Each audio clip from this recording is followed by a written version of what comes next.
en cette matinée. Quelle heure elle est? 9h30. 9h30 pour les petits déj spirituels. Une nouvelle idée qui m'a sauté à la tête. Je sais pas, j'étais mi-août, j'étais en vacances. Je me suis dit, ce serait sympa si je faisais ça. Je vous garantis pas que je vais le tenir. Du coup, je me suis dit, attends, pas tous les samedis matins. Hein, on va pas se mentir, pas tous les samedis matins. On va se faire un petit déj spirituel une fois par mois. Tranquille. Ce sera pas en direct, faut pas déconner. Mais ce sera frais quand même. Voilà. Enfin frais, moi je serai pas forcément très fraîche. Avec mes yeux bouffis du matin, mes yeux qui pleurent du matin, mes cheveux dans tous les sens, ma voix caverneuse. Bref, et mon petit chocolat chaud. Mais voilà, une idée étrange.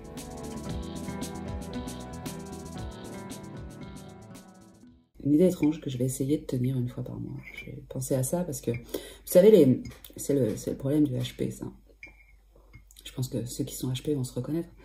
C'est que on a des idées comme ça, souvent, très très souvent, on a des idées. On a des idées comme ça et puis très vite on en change. Alors le HP il change pas d'idée parce que il est comme ce chien dans là-haut ou écureuil.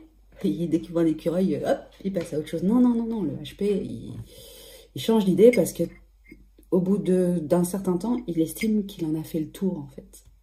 Et comme il est extrêmement curieux, le premier truc qui va retenir son attention quand il a fini de s'intéresser à quelque chose, eh bien, il va aller le mettre, voilà, il va partir dans cette nouveauté. Et donc, on a l'impression qu'il commence quelque chose et puis qu'il ne va pas au bout. Alors, c'est pas qu'il ne le finit pas, c'est que il le tient pas, en fait. Il ne le tient pas sur la distance, sur la longueur, dans le temps. C'est juste une histoire de curiosité, de boulimie de connaissances, de boulimie d'expérience, de boulimie de ressenti aussi. Et voilà, son cerveau est tout le temps en ébullition et tout le temps intéressé par plein de choses. Donc du coup, il tient pas le truc. Et je vais pas vous mentir, je suis complètement comme ça. J'ai des idées que j'adore et que je suis persuadée qu'ils vont rester toute ma vie parce que c'est trop bien. Et que j'adore faire ça, et que c'est fun, et en fait, au bout de 3 mois, ça y est, j'en ai fait le tour, quoi. Et quand un HP a fait le tour de quelque chose, il ne s'amuse plus, et ça ne l'intéresse plus. Donc quand ça ne l'intéresse plus, c'est terminé. Alors ça peut durer plus ou moins longtemps. Moi j'ai fait de la photo de l'âge de 15 ans à l'âge de, je sais plus, 36 ans, je crois, 37. 36-37 à peu près. Et ça a été terminé. Je ne touche plus un appareil photo, ça ne m'intéresse plus, je n'en ai plus envie, c'est fini. Voilà. J'ai fait le tour. Bon, en même temps, ça m'a pris 20 ans. En 20 ans, oui, je pense que j'ai fait le tour du truc. Et j'ai vraiment été très très passionnée et j'ai essayé de toucher à peu près tout. Mais sur d'autres choses, ça peut être beaucoup plus rapide, plus court, en tout cas. Voilà. Mais parlons de nos petits déj spirituels. Le samedi matin, une fois par mois, je vous parle. Alors, je ne sais pas de quoi je vais vous parler. L'idée, c'est vraiment de me poser avec mon petit chocolat. Et puis de laisser l'idée, l'envie, le sujet venir tout seul.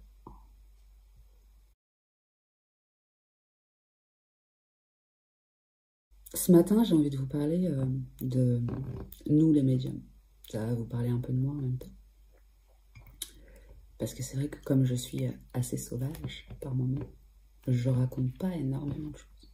Dans les stages, j'en dis un peu plus. On rigole. Je vous montre un peu plus qui je suis pendant les stages. Donc inscrivez-vous au stage. Et hop là, celle-là, je l'ai glissée. Je voulais vous parler des médiums parce que il y a des choses assez rigolotes. Il y a énormément de choses à dire. J'aurais envie de... Je vais peut-être vous parler pendant 2 heures. Hein. J'espère que vous avez le temps de prendre votre petit déj, hein, je vous préviens. il y a énormément de choses à dire parce que souvent, alors aujourd'hui j'ai plus mon cabinet en ville, mais je travaille de la maison. Mais quand j'avais mon cabinet, les gens qui venaient, il y avait certaines personnes qui avaient peur de venir et qui me disaient, oh là là, de toute façon, vous savez tout de moi, vous me regardez, vous connaissez mon passé, mon avenir, mon présent, mon... Euh, non, en fait. C'est d'abord la médiumnité, c'est pas de la voyance, déjà, pour commencer. Donc, je peux capter des bribes d'un futur potentiel. Potentiel. Mais pas l'avenir sûr et certain. Alors évidemment, ça arrive, mais pas la totalité. La plupart du temps, déjà, moi je suis quelqu'un qui aime se laisser surprendre, donc je me laisse surprendre par la personne qui vient me voir. Et puis, si je branche mes yeux, c'est le terme que je donne quand, pendant les stages, si je branche mes yeux, c'est-à-dire que si vraiment j'active cette vision particulière du monde qui nous entoure, des énergies, etc. Là, je vais commencer à voir des choses. Mais je ne vais pas voir la totalité de ce que vous êtes, de ce que vous pensez, de ce que vous avez vécu et de ce que vous allez vivre. Ce serait franchement pas fun. Ce serait pas drôle. J'aurais fait le tour. Alors en plus, en tant qu'HP, je vous le disais tout à l'heure, j'aurais fait le tour de vous et du coup, j'aurais pas d'amis, quoi. Parce qu'au bout d'un moment, bah... Donc non. Non, heureusement, on a encore cette part d'humanité, de cachet qui fait que bah voilà, on peut vivre à peu près normalement dans ce monde. Non, quand vraiment je branche mes yeux, alors même quand je suis pas en séance, c'est-à-dire on va dire, je suis dans la rue ou je suis avec mes amis, quand j'active ma connexion de médium, je vais avoir des flux d'énergie, je vais avoir des ressentis positifs, négatifs, je vais avoir pas mal d'émotions que vous ressentez. Parfois, je vais capter des pensées. Mais je m'y attache pas, déjà, dans ma vie de tous les jours. Évidemment, je vais ressentir ça sans même brancher quoi que ce soit. Je vais le ressentir, les entités, les entendre. Sentir l'énergie générale de la pièce, sentir l'énergie générale de la personne que j'ai en face de moi. Enfin bon, ça c'est quand même quelque chose qui est accessible absolument à 100% de la population ici. Hein. Ressentir les flux d'énergie dans une maison ou ressentir les flux d'énergie de quelqu'un, vous le faites. Hein. Médium ou pas médium, ça fait partie du package être humain de 100% de la population. Donc voilà. Mais la médiumnité, c'est pas la voyance, en fait. Pas du tout. C'est un truc auquel j'ai réfléchi pendant mes vacances. Dans mes temps de contemplation de paysages.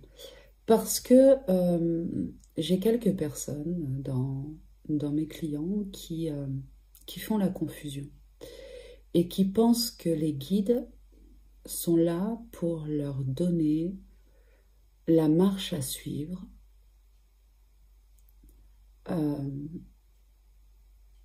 de leur vie. C'est-à-dire que ils vont demander à leur guide s'ils doivent manger une cracotte ou prendre une tranche de pain frais, parce que les guides vont mieux savoir ce qui va être nourrissant pour eux, énergétisant pour eux, et en quoi ça va changer leur vie. Et là, soyons un peu naturels, j'ai envie de dire, quoi? Mais pourquoi tu fais ça en fait? Parce qu'il n'y a pas de rapport d'énergie. Il n'y a pas de... D'abord, les guides ne sont pas là pour vous dire ce que vous avez à faire. Oh non, je ne vais pas m'énerver un samedi matin. Ça ne va pas du tout ça. Je vais vous le dire calmement. Il est beaucoup trop tôt pour que je m'agace. Les guides vous guident, en fait. Donc, cette guidance, c'est une suggestion. Guider, c'est suggérer. Et guider, c'est permettre un apprentissage. ok? En fait, les guides, c'est un peu comme notre maman ou notre papa, hein. Il ou elle a l'expérience et du coup, ils vont nous dire, ben, tu sais, moi d'expérience, je ferais plutôt ça que ça. Mais c'est à toi de choisir. Ils donnent un conseil, ils donnent une vision plus large. Tu sais, moi j'ai fait l'expérience de ça. Est-ce que tu as réfléchi à toutes les implications? D'accord, tu veux aller dans telle école, mais ça va t'apporter quoi? Après, tu vas aller où? Et voilà. Et en fait, le guide, c'est la même chose. Il va dire, bah voilà, si tu fais ça, tu peux obtenir ça, tu peux obtenir ça, mais tu te coupes de ça. Par contre, si tu fais ça, tu peux obtenir ça, tu peux obtenir ça, mais tu te coupes de ça. Et donc, c'est vraiment, il donne les potentialités et ils permettent l'apprentissage. Et comme les parents qui permettent l'apprentissage, où, eh ben, ils disent, voilà comment on fait un lacet de chaussures, maintenant à toi de faire. Et si tu le serres mal, eh ben, il va se défaire, tu vas marcher dessus, tu vas te casser une dent. Et c'est ok, c'est cool, parce que tu auras appris qu'il faut bien serrer ton lacet. Pas grave, c'est une dent de lait. Ça repousse. Donc, utilisez les guides, la guidance, la médiumnité, pour aller chercher une certitude future dans le but de se rassurer par rapport à un événement qui fait peur ou quoi. C'est contrer ce que nous sommes en tant qu'être humain, puisque c'est contrer le système émotionnel humain, contrer l'expérience, contrer la connaissance.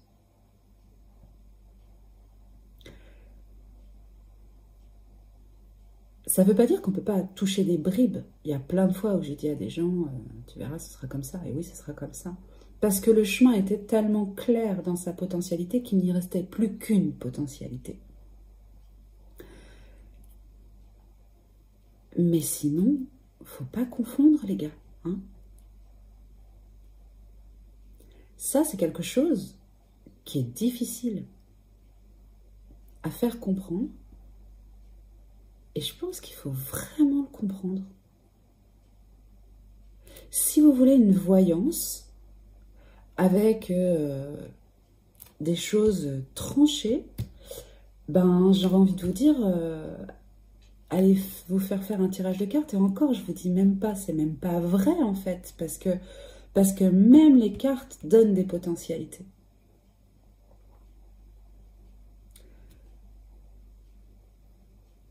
Et en plus, honnêtement, moi, en tant qu'être humain, je trouve ça triste d'avoir une certitude sur son avenir. Je trouve ça vraiment triste. Alors, quand on parle de chemin de vie, par exemple, et que on dit, bah, t'es venu, tu t'es incarné, et t'es fait ou faite pour faire telle chose, c'est complètement différent. Parce que là, on se base sur une énergie, on porte une énergie qui fait que on vient diffuser quelque chose. Mais cette diffusion-là, on peut l'exprimer finalement, j'allais dire, sur n'importe quel métier.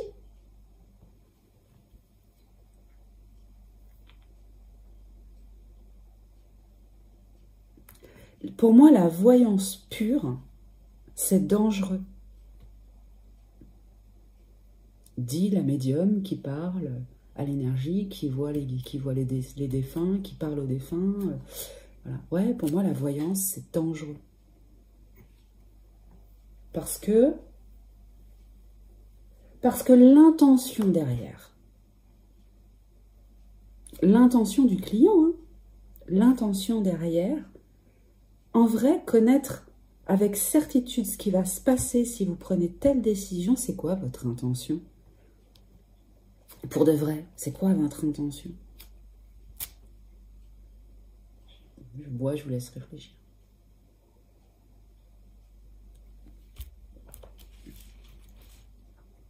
L'intention, c'est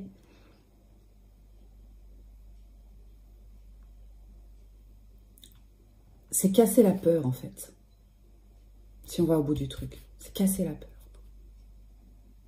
Alors après, à définir quelle peur il y a derrière, hein, la peur de se tromper, la peur du regard des autres, la peur de ci, la peur de ça. la peur de rater quelque chose. Mais l'intention, c'est de contrer la peur. Ce qui est... J'ai pas de problème avec ça, il n'y a pas de jugement derrière ça, je comprends. Moi aussi, il y a plein de fois où j'ai envie de casser la peur, mais avec la peur, il y a l'expérience, la connaissance, l'apprentissage, la surprise aussi, la découverte, arpenter la vie, le monde. Et je trouve ça vachement dommage de se couper de cette expérience-là parce que, en fait, c'est se couper du principe de vie. Ah, ça reste que mon avis, vous n'êtes pas obligé d'adhérer, mais pour moi, ne pas savoir, c'est ça, vivre. Quand tu sais, tu arrêtes de vivre, tu sais, en fait. Tu sais ce que ça va donner, du coup, tu passes à autre chose, on va pas se mentir.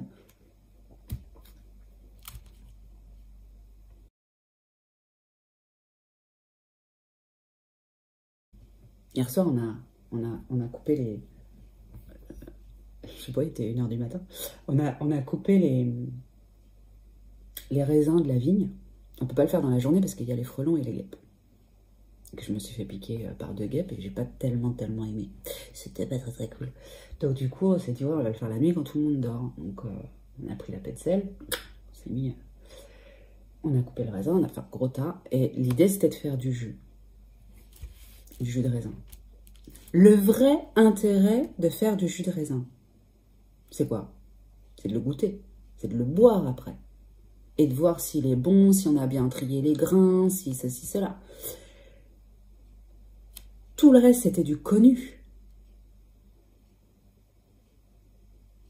Quand le tas de raisins, il était sur la table, et qu'on a trié ceux qui étaient mûrs de ceux qui ne l'étaient pas, et qu'on les a mis dans le pressoir, il y avait aucune connaissance à en retirer, aucune attention particulière à y mettre, sinon de choisir les bons grains.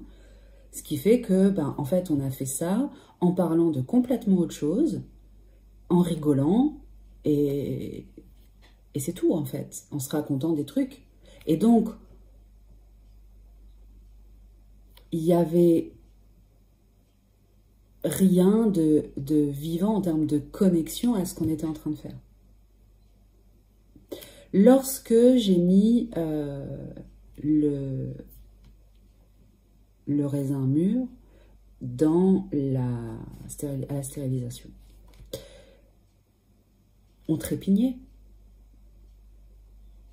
Mais on s'en foutait de la stérilisation. On a déjà tellement stérilisé des tonnes de trucs qu'on sait très bien comment ça marche. On connaît par cœur la stérilisation. C'est du connu. Donc, c'était pas intéressant. Mon fils, la première fois qu'il a vu une stérilisation, est resté 3 heures devant le stérilisateur à regarder bouillir, à regarder les cailloux bouger, à voir le thermomètre monter, à nous prévenir quand il était à la bonne température pour mettre le minuteur, etc. Il a adoré. Parce que son intention, c'était de connaître la stérilisation. Et là, il a vécu une expérience et il a appris. Nous, on n'avait rien à apprendre de la stérilisation. On la connaît par cœur, la stérilisation. Là où on est impatient, c'est d'ouvrir la bouteille pour le goûter, en fait. Parce que, du coup, on va apprendre si on a bien trié, s'il y a des choses qu'il faut qu'on fasse, si peut-être il faut qu'on le stérilise moins, ou peut-être qu'on le mélange avec un autre fruit, peut-être qu'il est trop concentré, peut-être pas assez, peut-être que si, peut-être que ça. Peut-être que c'est une bonne année, peut-être que c'est pas une bonne année. Et en fait, c'est là que ça devient intéressant. Pourquoi? Parce qu'on ne sait pas. On ne sait pas comment va être le jus de raisin. Et c'est le seul truc qui nous a maintenus. Ce qui veut dire que ce qui est vraiment riche, vivant, intéressant et chouette, c'est ce qu'on ne connaît pas. Donc, quand on vient voir une voyante en lui disant « je viens de rencontrer quelqu'un, est-ce que c'est l'homme de ma vie ?» Moi, je trouve ça terrifiant parce que du coup, on passe à côté de tous les événements, les éléments, les découvertes, les connaissances, les apprentissages qui vont faire qu'à la fin, quand tu seras sur ton lit de mort, tu pourras dire c'était lui l'homme de ma vie. Et j'ai adoré ma vie avec lui. Et si c'est pas le cas, tu auras fait toutes les expériences, les événements, les choses, les connaissances, etc. Tu auras appris plein de choses qui te permettront de dire c'était pas du tout l'homme de ma vie, mais j'ai appris plein de choses et le prochain, ce sera pas le même. Donc, quel intérêt en fait? Sinon, se rassurer. Et vraiment, il ne faut pas confondre la médiumnité, qui est de donner une potentialité, des potentialités, en fonction de qui vous êtes à l'instant T, et non pas l'avenir.